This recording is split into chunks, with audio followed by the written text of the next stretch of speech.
Okay, good afternoon, everyone, and welcome to today's training on the Tampa Bay Regional Planning Model in Visum. Today is going to be the first day of a two-day training, with the second day taking place tomorrow at the same time. My name is Adam Groves with PTV, and I do just want to go over a couple quick procedural items as we get started.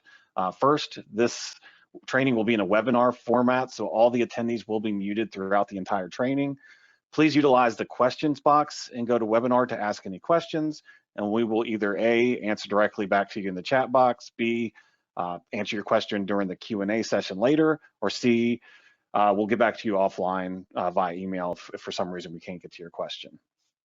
As we get started, do want to take just a quick minute to thank specifically a few people who helped make this model conversion possible. That's going to be BCC Engineering, as well as Gannett Fleming, and FDOT, of course, both at the district and central office. Before we get started as well, I do want to let you know a couple places where you can find some additional resources that you might find helpful. So next slide.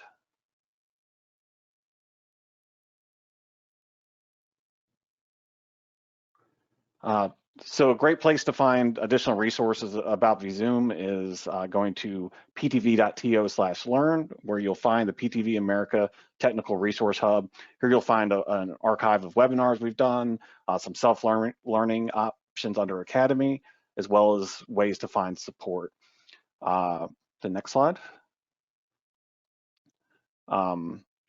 Also, you will find a specific area dedicated to these Florida models. This will give you access to training materials like we're doing today, example file downloads, as well as video recordings of these trainings that we've done so far, and then future models. I do want to point out that the models listed on here are for training and example purposes only.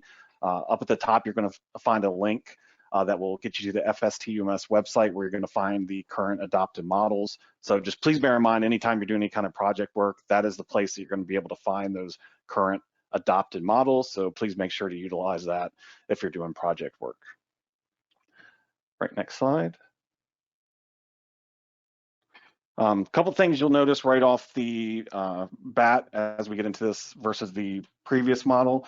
You should get a pretty significant runtime advantage. So as you see here, runtime for the 2045 scenario drops from 5 hours and 15 minutes down to about 1 hour and 49 minutes. This will obviously vary depending on the type of PC that you're using. This could go up or down, but you should still see a pretty significant relative speed increase.